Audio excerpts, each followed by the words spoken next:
ఎలా ఉన్నారు అందరూ? నేనైతే చాలా చాలా బాగున్నాను. మీరందరూ కూడా బాగుండాలని కోరుకుంటున్నాను. ఈరోజు వీడియోలో అయితే మీతో కొన్ని మీల్ ప్రెప్ ఐడియాస్ అయితే షేర్ చేస్తానండి. సో రెగ్యులర్ బేసిస్లో మనకి చాలా యూస్ఫుల్ అయ్యే మీల్ ప్రెప్ వీడియోస్ అన్నమాట.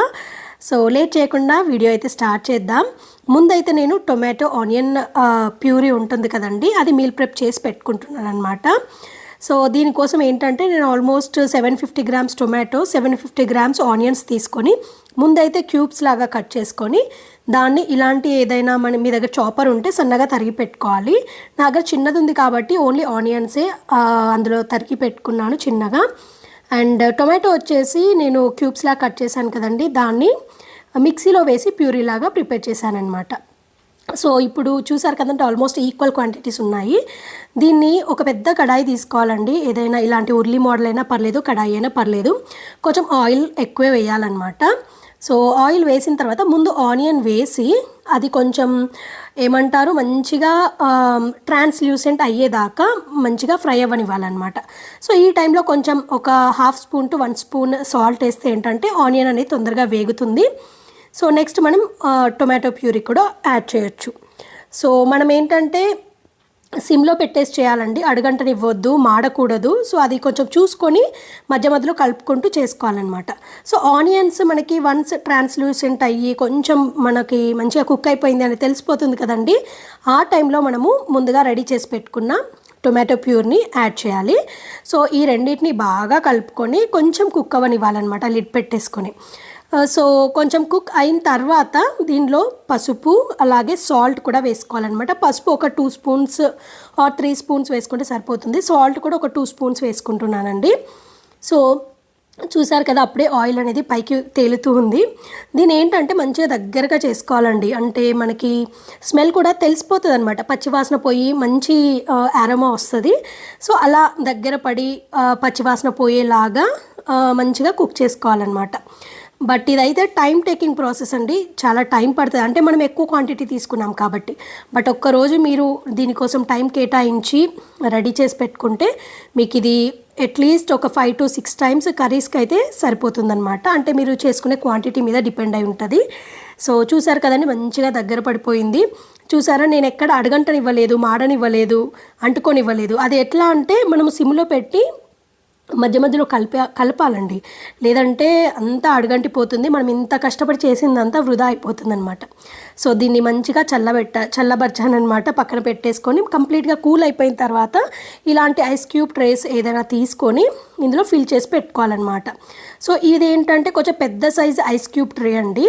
నాకు ఇది కర్రీ చేయడానికి ఒక్క క్యూబ్, అప్పుడప్పుడు ఏంటంటే మన క్వాంటిటీని బట్టి 1.5 క్యూబ్ అయితే కరెక్ట్గా సరిపోతుంది.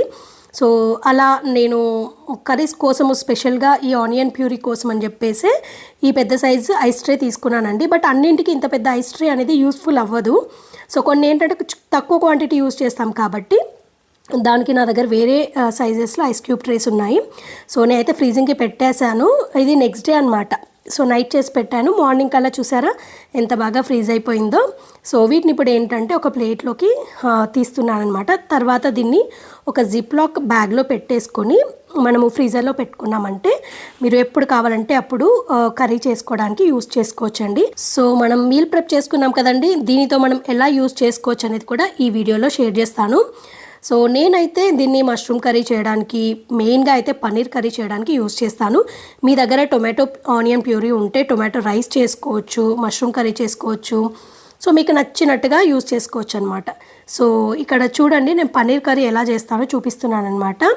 సో మంచిగా ఆయిల్లో మసాలాస్ వేసుకున్న తర్వాత అల్లం వెల్లుల్లి పేస్ట్ వేసి ఈ టొమాటో ఆనియన్ ప్యూరీ వేసుకుంటే అది ఆల్రెడీ కుక్ అయిపోయింది కాబట్టి త్వరగానే మంచిగా మగ్గుతుందనమాట. తర్వాత మనకు కావాల్సినంత కారము, ఉప్పు, పెరుగు అండ్ జీలకర్ర పొడి అదంతా వేసుకొని కొంచెం మగ్గిన తర్వాత మనము ఏమంటారు పన్నీర్ వేసుకోవాలన్నమాట. రోస్టెడ్ పన్నీర్ వేసుకొని వాటర్ యాడ్ చేసుకొని మంచిగా కుక్ అవనిస్తే సరిపోతుందండి. లాస్ట్లో ఏంటంటే మనకి పచ్చిమిర్చి, కరివేపాకు, ధనియాల పొడి, గరం మసాలా అండ్ కసూరి మేతి వేసి కొంచెం ఒక 5 minutes కుక్ అవనిస్తే సరిపోతుందండి. చాలా మంచి టేస్టీ పన్నీర్ కర్రీ అయితే రెడీ అయిపోతుంది. సో నెక్స్ట్ వచ్చేసి లెమన్ క్యూబ్స్ అండి. సో లెమన్స్ ఏంటంటే మనము ఊరికే స్క్వీజ్ చేసి యూస్ చేసుకోవాలంటే అదొక పెద్ద పనిలాగా అనిపిస్తుంది నాకైతే. సో నేనేం చేశానంటే ఒక 30 ఉండుంటాయండి ఆల్మోస్ట్ ఇవి. సో లెమన్స్ తీసుకొచ్చి మంచిగా కట్ చేసి లెమన్ జ్యూస్ అంతా స్క్వీజ్ చేసి పెట్టుకున్నాను అనమాట. ఈ లెమన్ జ్యూస్ని మనము మంచిగా స్క్వీజ్ చేసి పెట్టుకున్నాక ఫిల్టర్ చేయాలండి. ఫిల్టర్ చేసిన తర్వాత దాన్ని ఐస్ క్యూబ్ ట్రేస్లో వేసి పెట్టుకుంటే ఏంటంటే మంచిగా లెమన్ క్యూబ్స్ రెడీ అయిపోతాయి. ఈ లెమన్ క్యూబ్స్ని మనం డిఫరెంట్ రెసిపీస్కి యూజ్ చేసుకోవచ్చండి. సో మీరు ఏదైనా లెమన్ రైస్ చేయాలంటే ఒక క్యూబ్ తీసుకొని వాడేసుకోవచ్చు. లేదు అంటే నన్నారి షర్బత్ చేసుకోవాలి అంటే కూడా ఒక్కొక్క గ్లాస్కి ఒక్కొక్క క్యూబ్ కరెక్ట్గా సరిపోతుంది అనమాట. నేను యూజ్ చేసిన ట్రేలో వచ్చే క్యూబ్స్ చెప్తున్నాను నేను. అండ్ అంతేకాకుండా ఇప్పుడు ఫిష్ ప్రాన్స్ కడగాలనుకోండి, దానికి మనం లెమన్ జ్యూస్ యాడ్ చేస్తాం కదా, కాసేపు లెమన్ జ్యూస్ సాల్ట్ వేసి నానబెడతాం కదా. సో అలాంటి టైంలో కూడా ఏంటంటే ఒక క్యూబ్ యాడ్ చేస్తే ఏంటంటే మనకు దానికి కూడా సరిపోతుంది. సో ఇలా మల్టీపర్పస్ అండి, మీరు దేనికి కావాలంటే దానికి యూజ్ చేసుకోవచ్చు అనమాట. ఇది ఫ్రీజింగ్ చేసి పెట్టుకున్నాం అనుకోండి, మీరు ఎన్ని మంత్స్ అయినా సరే యూజ్ చేసుకోవచ్చు. ఇందులో ఎలాంటి సాల్ట్ కానివ్వండి లేదంటే ఇంకా ఏది యాడ్ చేయాల్సిన అవసరమే ఉండదన్నమాట. సో ఇక్కడ చూసారు కదండి, మంచిగా ఐస్ క్యూబ్ ట్రేస్లో అయితే నేను ఫిల్ చేసి పెట్టేసుకుంటున్నాను. సో లెమన్ క్యూబ్స్కి ఎప్పుడైనా సరే ఇలాంటి చిన్న సైజ్ ఐస్ ట్రేస్ అయితే బాగుంటాయండి. ఎందుకంటే మనం పెద్ద పెద్ద సైజ్ ఐస్ క్యూబ్స్ లెమన్ అంత క్వాంటిటీ యూజ్ చేయలేం కదా దేనికైనా సరే, చిన్నవి ఉంటే బెస్ట్ అనమాట. ఇందాక నేను టొమాటో ఆనియన్ ప్యూరీకి ఏంటంటే కర్రీకి యూజ్ చేస్తాం, క్వాంటిటీ ఎక్కువ కావాలి కాబట్టి పెద్ద ట్రేస్ యూజ్ చేశాను అనమాట. సో మనం ఏ పర్పస్కి యూజ్ చేస్తున్నామనే దాన్ని బట్టి కూడా మనం ఐస్ ట్రేస్ అనేవి సెలెక్ట్ చేసుకుంటే బెస్ట్ అనమాట. మరీ చిన్నవి ప్రతిదానికి యూజ్ చేయలేము, అలాగని పెద్దవి కూడా ప్రతిదానికి యూజ్ చేయలేము. ఒక 2 to 3 డిఫరెంట్ సైజెస్లో ఐస్ క్యూబ్ ట్రేస్ ఉంటే మనకి మల్టీపర్పస్ యూజ్ అవుతాయండి. సో చూసారు కదా లెమన్ క్యూబ్స్ ఎంత బాగా వచ్చాయో. కంప్లీట్ 1 day ఫ్రీజర్లో పెడితే మనం నెక్స్ట్ డే తీస్తే ఈజీగా వస్తాయన్నమాట. లేదు అంటే కొంచెం వాటరీగా ఉండడము, సరిగ్గా ఐస్ ఫామ్ అవ్వకపోవడము అలా ఉంటుందన్నమాట. సో ఇప్పుడు నేను దీన్ని యూజ్ చేసి నన్నారి షర్బత్ ఎలా చేసుకుంటాను అనేది అయితే ఇప్పుడు చూపిస్తానండి. సో ఇది సమ్మర్లో ఏంటంటే నన్నారి షర్బత్ యూజ్ చేసుకోవడానికి మాకు చాలా బాగా యూజ్ అయిందనమాట. లేదు అంటే ఎప్పుడు షర్బత్ చేసుకోవాలన్నా కూడా లెమన్స్ స్క్వీజ్ చేయాలి, అదంతా పెద్ద పనిలాగా అనిపించేది, బద్ధకంలాగా అనిపించేది అనమాట. సో చూసారు కదండి, హ్యాపీగా ఇలా జిప్ లాక్ బ్యాగ్లో వేసేసుకొని ఫ్రీజర్లో పెట్టుకున్నాం అనుకోండి, ఎప్పుడు కావాలంటే అప్పుడు దేనికి కావాలంటే దానికి హ్యాపీగా యూజ్ చేసుకోవచ్చు అనమాట. సో నన్నారి షర్బత్కి అయితే జస్ట్ నన్నారి షర్బత్కి సంబంధించిన concentrated liquid and lemon cube and soda add చేస్తే సరిపోతుంది, ఇంకేం యాడ్ చేయాల్సిన పని లేదు. మంచిగా మిక్స్ చేసుకున్నాం అనుకోండి, సూపర్ టేస్టీ నన్నారి షర్బత్ అయితే రెడీ అయిపోతుందండి. ఎంత బాగుంటుందోనండి, నేను ఫస్ట్ టైం టేస్ట్ చేశాను ఈ సమ్మర్లో, బట్ అసలు అడిక్ట్ అయిపోయామన్నమాట దీనికి. నెక్స్ట్ వచ్చేసి జింజర్ గార్లిక్ పేస్ట్ ఎలా చేసుకుంటానో చూపిస్తానండి. సో గార్లిక్ ఏంటంటే మనం వెల్లుల్లిని మరీ మొత్తం పొట్టు అయితే నేను తీయను, జింజర్కి మాత్రం అల్లంకి పైనంతా పొట్టు తీసి సన్నగా తరిగి పెట్టుకుంటానమాట. సో 1 kg వెల్లుల్లికి 1 kg అల్లం తీసుకొని నేను పేస్ట్ ప్రిపేర్ చేసుకుంటానండి. ఇదేంటంటే నాకు ఆల్మోస్ట్ 2 to 3 months వరకు వస్తుందండి. దీన్ని ఫ్రీజర్లో పెట్టాల్సిన పని లేదు, జస్ట్ మనం ఫ్రిడ్జ్లో నార్మల్ ఫ్రిడ్జ్లో ఉంటుంది కదండి, అందులో పెట్టుకుంటే సరిపోతుంది అనమాట. So freezing అక్కర్లేదనమాట. సో ఎందుకు అంటే మనము అల్లం వెల్లుల్లి మంచిగా పేస్ట్ చేసే టైంలో సాల్ట్ యాడ్ చేయాలన్నమాట. కొంచెం క్వాంటిటీ ఎక్కువ యాడ్ చేసుకోవాలండి, తక్కువ యాడ్ చేస్తే తొందరగా పాడయ్యే ఛాన్సెస్ ఉంటాయి. నేను ఈ ప్రాసెస్ని ఇప్పుడు కాదండి, ఆల్మోస్ట్ ఒక 5 to 6 years more than that అనమాట. సో ఎప్పటి నుంచో ఈ ప్రాసెస్ని ఫాలో అవుతున్నాను. మంచిగా రిఫ్రిజిరేటర్లో పెట్టేసుకున్నాం అనుకోండి, మంచిగా పేస్ట్ రెడీగా ఉంటుంది. ఎప్పుడంటే అప్పుడు మనము నాన్ వెజ్ కర్రీస్ చేసినా వెజ్ కర్రీస్ చేసినా ఎప్పటికప్పుడు యూజ్ చేసుకునేలాగా ఉంటుందన్నమాట. సో మంచిగా అయిపోయింది పేస్ట్, చూసారా, మన మిక్సీలోనే మెత్తగా అయిపోతుంది అనమాట. ఈవెన్గా వచ్చేలాగా అంతా పేస్ట్ని కలిపేసుకున్న తర్వాత డబ్బాలలో తీసి పెట్టుకుంటున్నాను. సో ఈ పెద్ద డబ్బాలలో తీసుకొని నేను ఫ్రిడ్జ్లో పెట్టుకుంటాను. అండ్ ఒక చిన్న గ్లాస్ జార్లో ఏం చేస్తానంటే నాకు కావాల్సినంత క్వాంటిటీ తీసి పెడతానమాట. సో ఓన్లీ ఆ గ్లాస్ జార్ని నేను డైలీ కుకింగ్కి యూజ్ చేస్తాను. అది అయిపోయిన తర్వాత మళ్ళీ రీఫిల్ చేస్తానమాట వాష్ చేసుకొని. సో డైలీ రెగ్యులర్గా నేనైతే ఇదే ప్రాసెస్ ఫాలో అవుతానండి. ఒక్కసారి మనం ఇలా చేసి పెట్టుకున్నామంటే ఒక 2 to 3 months వరకు ఇంకా అల్లం వెల్లుల్లి పేస్ట్ గురించి ఆలోచించాల్సిన పనే ఉండదు. చాలా మంచి మీల్ ప్రిప్ ఐడియా అనమాట ఇదైతే. సో ఎవరైనా ఇప్పటివరకు చేయకపోయి ఉంటే డౌట్గా ఉంటే ఒక్కసారి అయితే ఈ ప్రాసెస్ చూసి చేయండి, తప్పకుండా బాగుంటుంది. అండ్ నెక్స్ట్ వచ్చేసి ప్రతి ఇంట్లో రెగ్యులర్గా అవసరమయ్యే మీల్ ప్రెప్ వచ్చేసి దోశ బ్యాటర్, ఇడ్లీ బ్యాటర్. ఇక్కడైతే మీకు నేను దోశ బ్యాటర్ చూపిస్తున్నానండి. 1 కప్పు మినపప్పుకి 2 కప్పుల ఇడ్లీ రైస్ యూజ్ చేస్తాను. అలాగే అటుకులు కూడా నానబెట్టి పెట్టుకుంటానమాట. మెంతులు కూడా యాడ్ చేస్తాను కొన్ని. సో మంచిగా నానిపోయిన తర్వాత మళ్ళీ ఒకసారి వాష్ చేసి 2-3 సార్లు మెత్తగా సాఫ్ట్ పేస్ట్ లాగా మంచిగా రుబ్బుకోవడం. మీకు తెలిసిందే కదా, ఇంకా ఇడ్లీ దోశ బ్యాటర్ గురించి తెలియని వాళ్ళు ఎవరుంటారు చెప్పండి. సో ఇలా నేను ఏంటంటే ఒక 3 to 4 గ్లాసెస్ దోశ బ్యాటర్ కావాల్సినంత మినపప్పు తీసుకొని చేస్తానన్నమాట. 3 గ్లాసెస్ ఆర్ 4 గ్లాసెస్. సో ఇలా చేస్తే ఏంటంటే నాకు ఆల్మోస్ట్ ఒక 1 వీక్ వరకు ఇంకా మళ్ళీ నాకు దోశ బ్యాటర్ గురించి ఆలోచించాల్సిన పని ఉండదన్నమాట.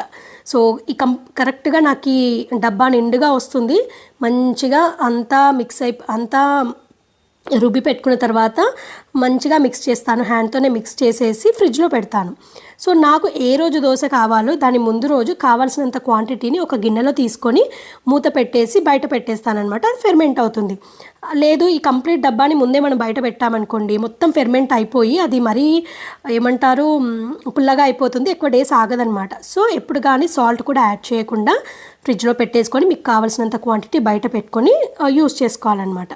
అండ్ నెక్స్ట్ వచ్చేసి పన్నీర్ బుర్జీ చేస్తున్నానండి. ఈ పన్నీర్ బుర్జీ అయితే మనకి దోశలోకి బాగుంటుంది, శాండ్విచ్లు చేసుకోవచ్చు, ఏదంటే అది చేసుకోవచ్చు అండి.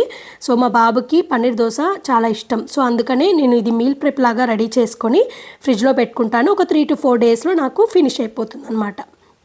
సో దీనికోసం ఒక ప్యాన్లో ఆయిల్ వేసి కొంచెం ఆనియన్ ఎక్కువ వేసుకోవాలి. అండ్ సన్నగా తరిగిన పచ్చిమిర్చి అండ్ ఒక్క టొమాటో వేసేసి మంచిగా కొంచెం లైట్గా సాల్ట్ యాడ్ చేసి మంచిగా మగ్గనివ్వాలన్నమాట. తర్వాత మనం ముందుగా చిదిమి పెట్టుకున్న పన్నీర్ ఉంది కదండి, దీనికి ఏం మనం గ్రేటింగ్ అక్కర్లేదండి, చేయితో చిదిమితే సరిపోతుంది.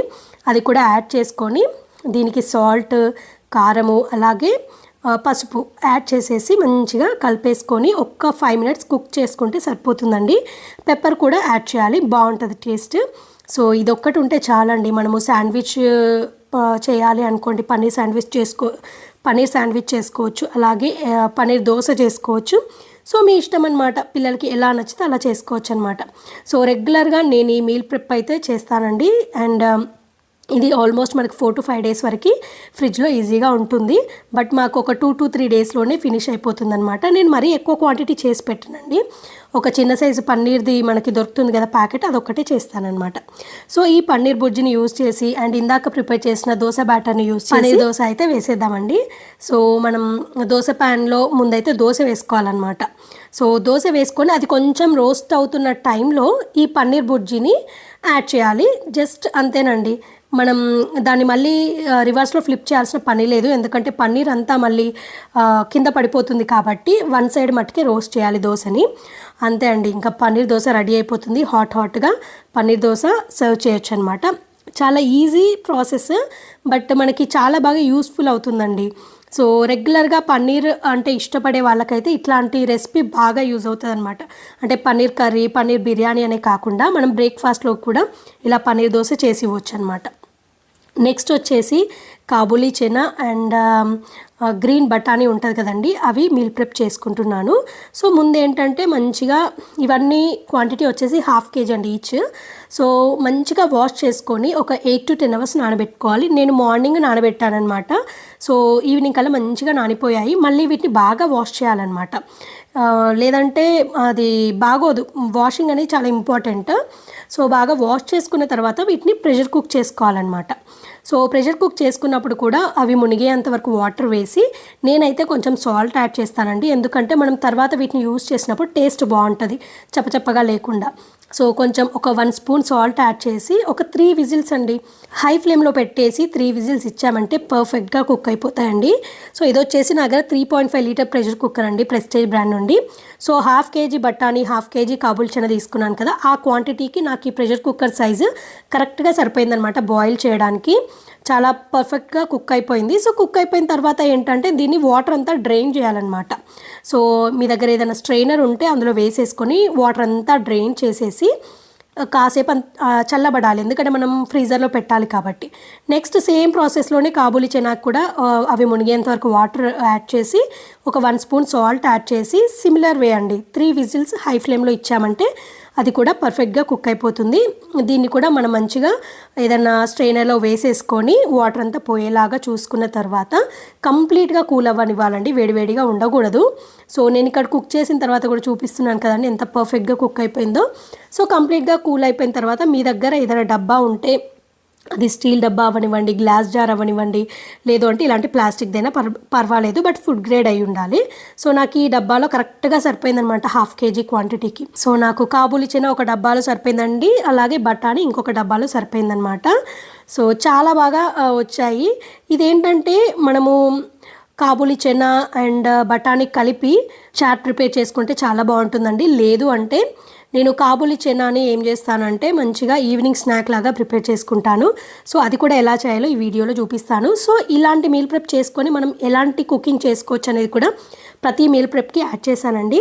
సో కాబూలి చెనా కోసం ఏం చేస్తానంటే ఒక ఫ్రై ప్యాన్ పెట్టుకొని కొంచెం ఆయిల్ యాడ్ చేసుకొని జీలకర్ర ఆవాలు వేసుకొని అలాగే ఆనియన్, పచ్చిమిర్చి, కరివేపాకు వేసి కొంచెం ట్రాన్స్లూసెంట్ అయిన తర్వాత దీనిలో మనము పసుపు, కారము అలాగే సాల్ట్ కూడా యాడ్ చేసుకోవాలన్నమాట.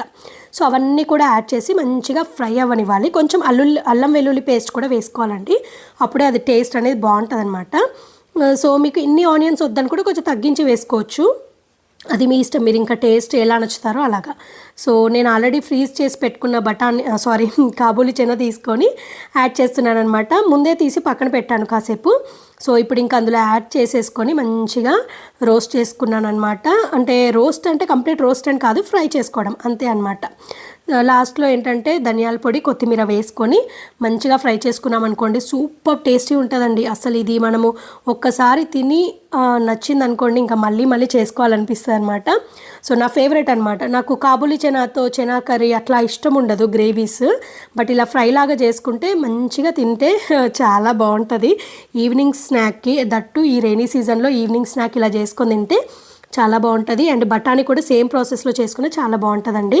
ఇదండి ఇవాల్టి వీడియో. మళ్ళీ ఒక కొత్త వీడియోతో మీ ముందుకు వస్తానండి. అంతవరకు టేక్ కేర్, బాయ్.